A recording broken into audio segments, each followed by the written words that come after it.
Welcome to the sixth episode on leadership and people management. In this series, we want to look at managing difficult people. In every organization, there will be difficult people. The question is not whether there will be difficult people or not. The question is whether you'll be able to handle them professionally. Because difficult people need to be managed. There will always be difficult people in every organization. The goal is not to eliminate them.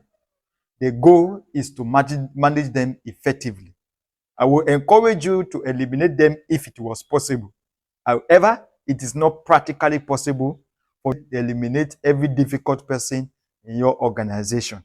And if you have some experience in management and in dealing with people, you will understand it is not practical to say you want to eliminate all the difficult people in your organization.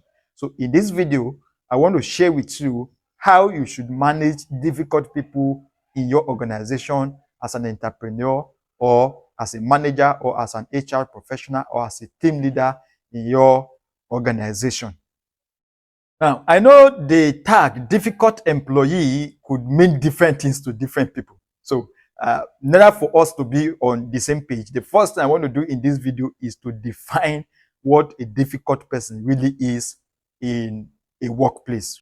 A difficult employee is someone whose behavior, attitude, or performance consistently disrupt productivity, teamwork, or organizational goal. So, we are talking about attitude, behavior, and performance disrupting teamwork, productivity, and organizational goal. If you are having a personal beefing with an employee and it is not disrupting teamwork, it is not disrupting productivity, it is not disrupting the organizational goal, in the eye of the organization and from a corporate perspective, we do not just regard people or tag people as difficult employees just because you are having a personal beef with them. So their attitude, their behavior must be such a way that it is disrupting teamwork. It is not helping the cohesion of the people in the organization. It is reducing productivity and it is impacting the overall goal of the organization. All these three doesn't have to happen. One happening is enough. If it is disrupting teamwork, then it's enough to tag that person as a difficult employee. So again, for the purpose of clarity, what are the types of difficult employees that you are likely to find in the workplace? Number one is the poor performer. The poor performer is that employee that despite all the assistance, despite all the coaching, despite all the supervision, everything, performance is always below expectation. And then the second is the negative employee. The negative employee is that person that sees everything from a negative perspective. You give an instruction, it gives a negative coloration to it. So it spreads some form of pessimism in your organization. It makes people to question what they're not supposed to question because in his mind, he sees negativity in every decision that is taken. It thinks that somebody is about to be witch hunt. So it spreads pessimism in your organization. The third type of difficult employee is the resistant employee.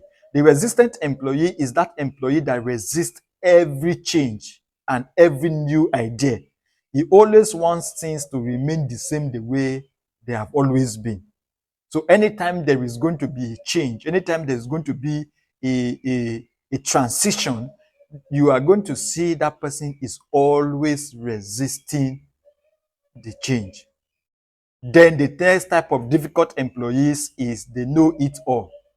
There are those employees that think they know everything. They can't be corrected, they can't be guided, they can't be coached. They make it difficult for you to help them even when they need help.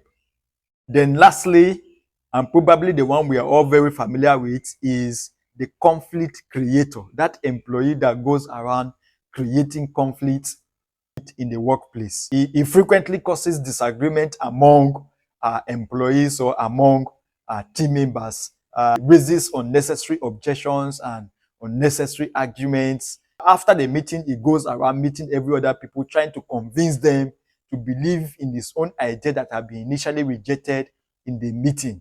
If you have worked in an organization before, you must have met one or two of this type of employee. The next question you want to ask is, how do we manage these people? Because they need to be managed. First thing to do when you want to manage a difficult employee is to identify the root cause. What is the root cause? Why is that person being difficult? Number one, sometimes it could be the absence of skill.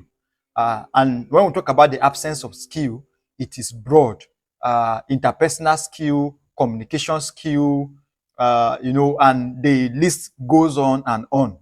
Then two is motivation problem. Could the problem be lack of motivation? Next is personal challenge. Sometimes people have personal challenge. They come to the workplace and then you have what we call transfer of aggression. The next is it poor supervision? Sometimes some of these people could emerge from a long time of lack of supervision. Then lastly, is it unclear expectation? Sometimes employees becomes difficult just because the expectations are not really clear. So you want to focus on the causes, not the symptoms. If you have identified the cause, the next thing you need to do is to address that behavior early. This is very, very important. You are addressing the behavior. It is important to stay with the behavior without degrading the person.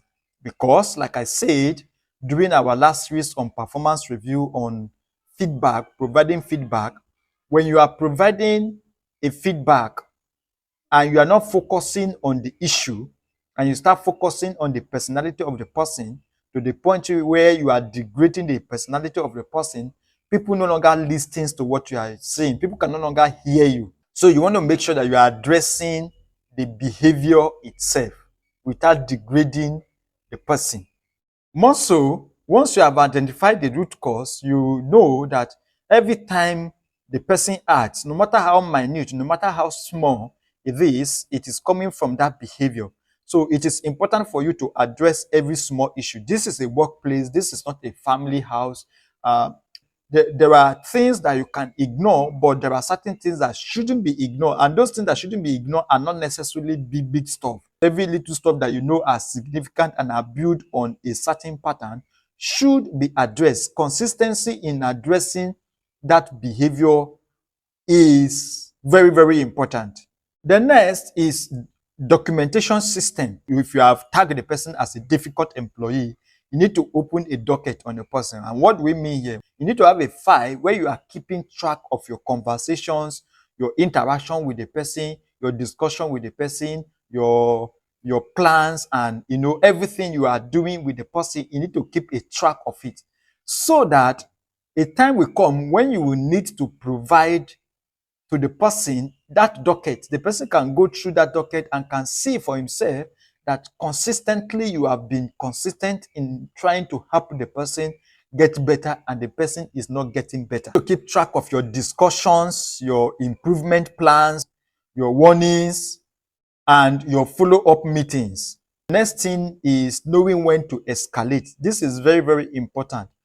You need to know when to escalate the issue. By escalation, we mean making it a bit more formal and a bit more cohesive. Issuing warning to the person or implementing some disciplinary measures. You cannot allow people to just behave anyhow they like in the workplace. You need to be able to, bring in some level of discipline. Remember, great managers don't avoid difficult employees. They manage difficult employees, because sometimes difficult employees can also be high talented employees. Thank you very much for watching this video. Drop your thoughts in the comment section. Don't forget to like, share, and subscribe to our channel. I'll see you in the next episode.